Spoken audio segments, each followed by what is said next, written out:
C'est grave pour un président du non avec son équipe nationale. Deuxièmement, il paraîtrait toujours, je prends ça au conditionnel que après Maurice dëgg la wala dëgg j'en sais rien maire sànni ko mayo mu jàppante ak Amady Ndiaye. Maintenant les mots qui sont sortis là-bas, je n'oserais même pas le dire sur le plateau.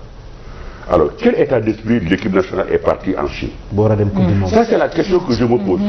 Et lui, maître, va partir en Chine. Est-ce qu'il aura le culot de rentrer dans les vestiaires de ces garçons-là? Alors, le malaise va s'installer.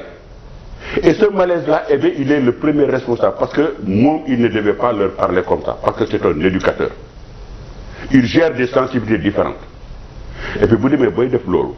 Mais ce qui veut dire que ce gars-là, il est irresponsable. Parce qu'il pense que tout se gère avec de l'argent. Et rien ne se gère avec de l'argent. Il y a des moments, il faut savoir gérer les problèmes diplomatiquement. Moi, j'ai eu le même problème. Je suis Madagascar. Pardon, Praia. Équipe nationale, nous sommes des gens qui Mohamed Diop, nous sommes des gens le ministère moo leen war a jox seen prime, mais le ministre n'était pas là. C'était un samedi. Boy, taxaw su ma bunte imprimerie ñu ne du dem.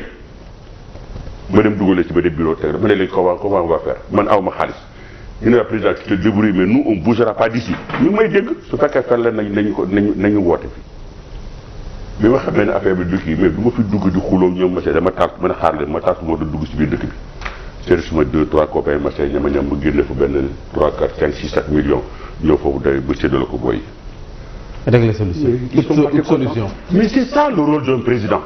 Mais d'autres en votant-guerre, non, vous n'êtes pas content, vous partez. Mais tu le fais à un joueur de haut niveau. Le joueur, vous savez, il la paye. D'ailleurs, Maurice Nour, Ahmed Ndiaye, ils ont quitté. Oui, mais ils sont revenus à des meilleurs sentiments. Je dis encore aux conditions, est-ce que c'est vrai?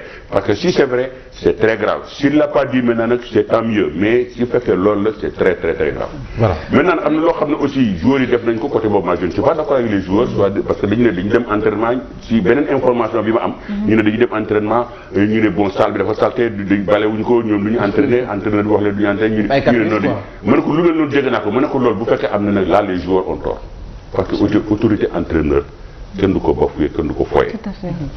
C'est pour ça que Adidas quand on l'a attaqué une première fois j'ai réagi parce que moi je dis un entraîneur da nga koy dooleel. D'où vient le nom Adidas? Le fragiliser.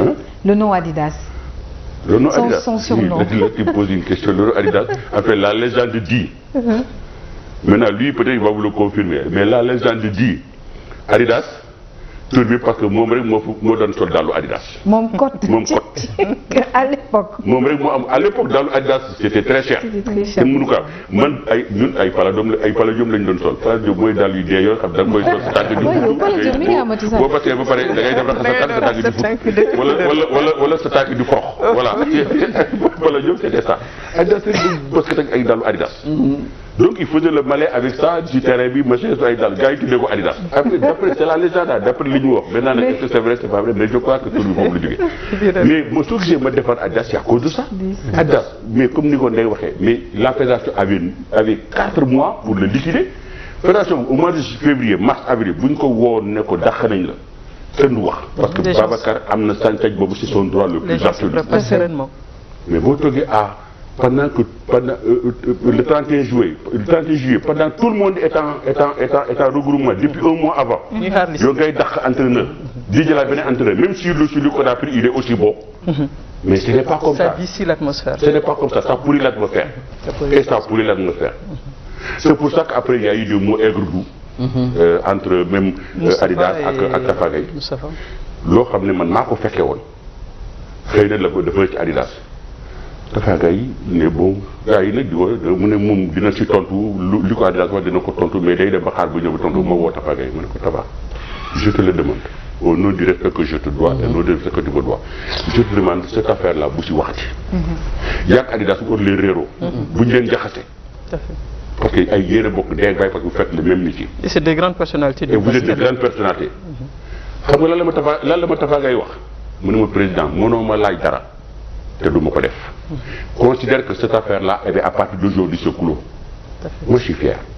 ma dem seeti Adidas ma ne ko Adidas lii aussi lii bu si waxati et tu ne répètes plus ça jeex na. Donc man loolu mooy suma rôle lu mel ni ma gis ko ma dem ma fay safara parce que moom mënoon naa ko bàyyi fi ma law ni ñuy sànn gars yi xeer fii di sànn terre à personne Absolument. Ça ne sert à personne.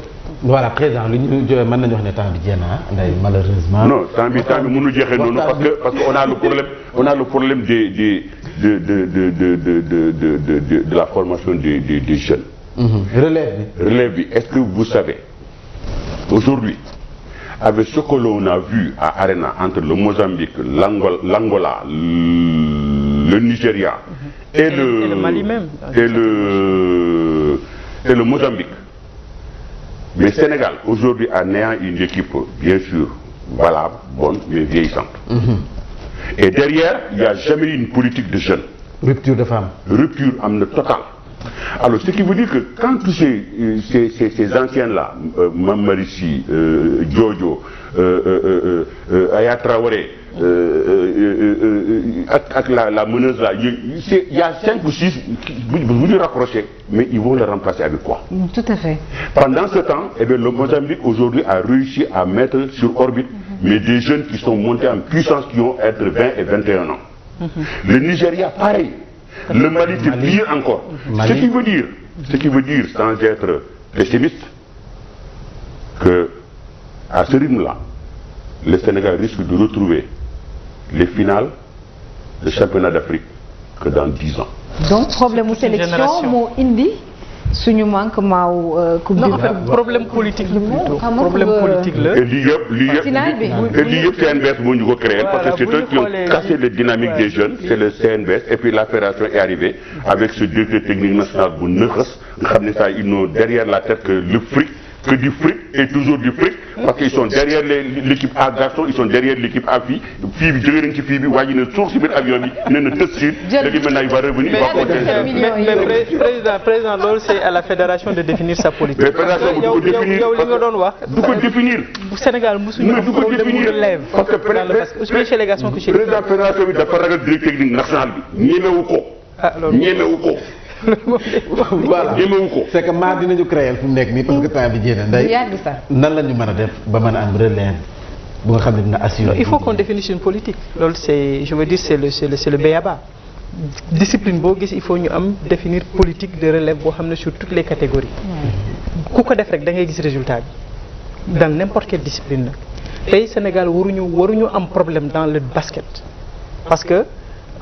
xale yi dañ koy pratiquer même s'il y a de moins en moins de terrain dans les quartiers ba léegi ñu ngi pratiquer basket et am na des clubs traditionnels yu fi nekk yoo xam ne c'était des viviers muy ay CC Bopp muy ay Jeanne d'Arc Saint-Louis Basket Club maintenant parce que avec les étudiants Dakar Ville donc on a des clubs yoo xam ne bu ñu leen jàppalee on n'aura pas ce souci de la relève.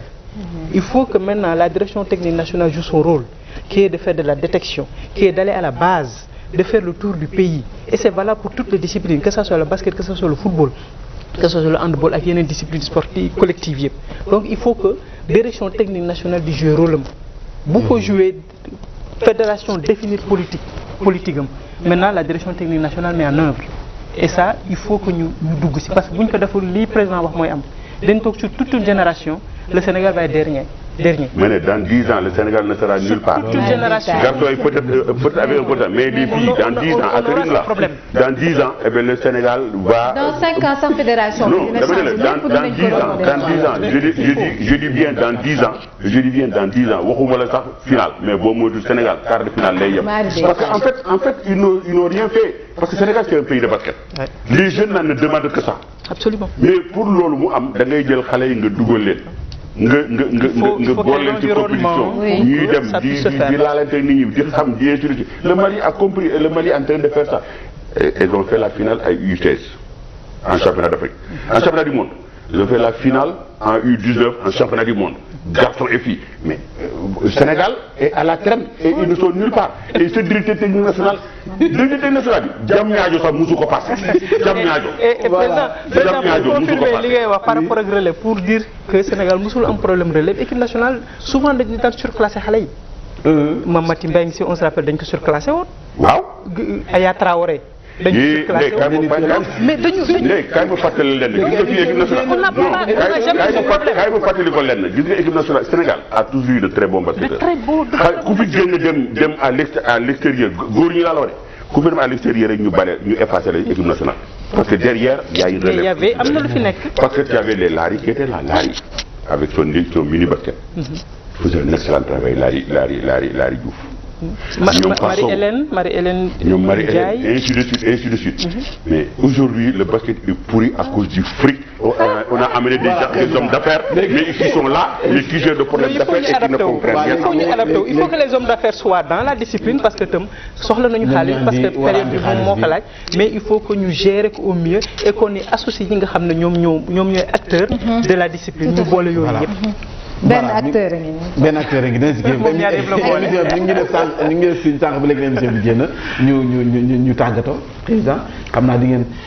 li may tàggatoo daal moom mooy Maguette Diop daf leen ngeen jëli ko Chine nga indi ko fii na jóge foofu parce que il nous a porté malheur ci xale yu jigéen yi dem taxaw ci ginnaaw xale ji da ngay foofu dugal loxo bi ci ñaari poche yi ba am 17 biir yoo xale yi fekk léegi nag buum ne ànd na xale yu góor yi dem Chine alors maintenant nag pour ñu bañ fa ay résultats yi ñaaw damal ngeen président Ndiaye yow laay wax damal nga jëli Maguette Diop